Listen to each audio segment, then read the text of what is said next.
Authorities will be establishing a program called Operation Restore to enforce the law in the community of Diepsloot for the next 3 months. Both Home Affairs officials and police officers will form part of that program. Police Minister Cele says they'll be hard on criminals in the area, whether foreign or local. Cele and Home Affairs Minister Aaron Motsoaledi visited Diepsloot today after days of protests. Our reporter Pule Letshwiti-Jones is there. He joins us now live. So let's start with the police minister saying that he's going to be hard on criminals regardless of nationality.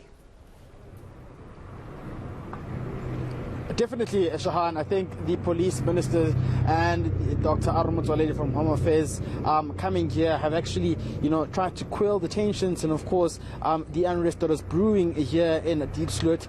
Most importantly, at the center of this, what he says is that, like you've just mentioned, there will be a program called Operation Restore, which will last for about 3 months. It will also involve, officials from the Department of Home Affairs, including those of the Immigration Services alongside the South African Police Service, to ensure that they can combat crime in this area and go swiftly and embark on the move of having to go door to door and ensuring that if someone is in the country illegally, so then they be held to account. And they're saying that this will be done in the prescripts of the law. But one has to also reiterate that the police minister has confidently said there is nothing wrong with police officials asking for locals to whether they should produce their documentation if they suspect that something is wrong. And earlier on, when we were here in Diepsloot, we witnessed a very concerning pattern where police officials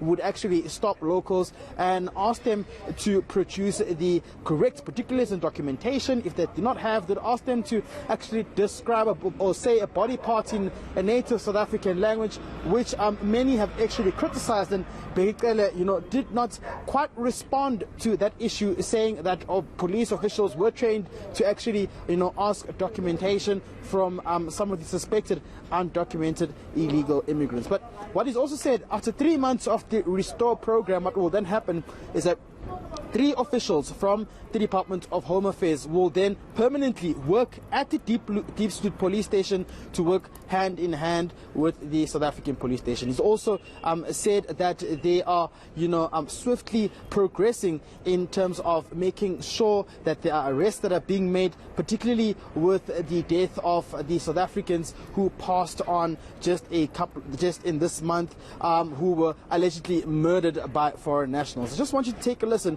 to this during a press briefing here in Diepsloot. There were 4 people that were picked up, 4 people that died between October and December.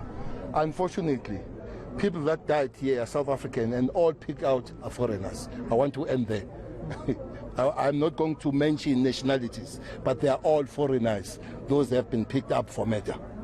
So we are asking the question, have you seen the increase? If that is not the increase, I don't know what is it. When 11 people died and you pick up all South Africans and you pick up 4 all foreigners people. So let's end there on that. So this anger that Motsoaledi is talking about is really founded on some of these areas as you deal with these matters. But we want to emphasize this point.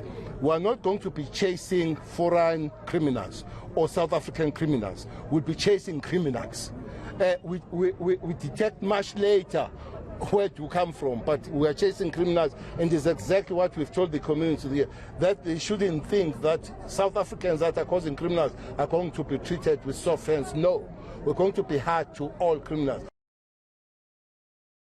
Pule, let's talk a bit more about a statement from Zimbabwe's ZANU-PF suggesting that it's worrisome that people can take the law into their own hands, harass foreigners in South Africa, and not really getting any solid response from government. What is the police minister and Home Affairs minister saying about those statements?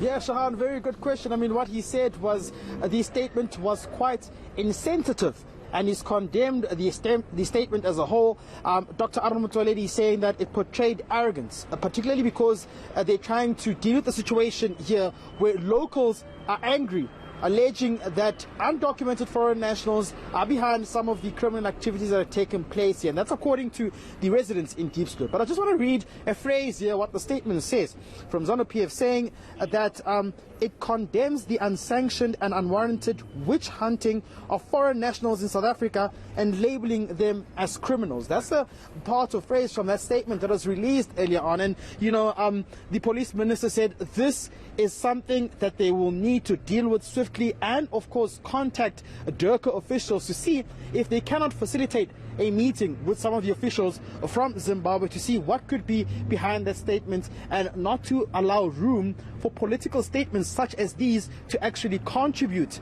to what we have witnessed here in Diepsloot. I just want you to take a listen to what Minister Bigele had to say. It's a very insensitive statement. We are trying to put off fires here, and some people, they should have approached us. In South Africa, we've got 11,000 foreign nationals in our prisons. 11,000 in our prisons. And I can go to you according to their nationals there. Maybe this statement comes from the country that is leading on those figures. So it's an insensitive statement, and as we stand here, I'm not going to take the statement. Maybe the time has come that we speak to DIRCA to invite those people to tell them what is happening. Some of the officials who claim to coming from the offices of Zimbabwe were rejected by the very same people that they came to. You were there. You say, we don't know them, they chase us, they come to talk to us. So they shouldn't come and sugarcoat their politics using this situation, which is a very terrible. We're trying to put off fires here.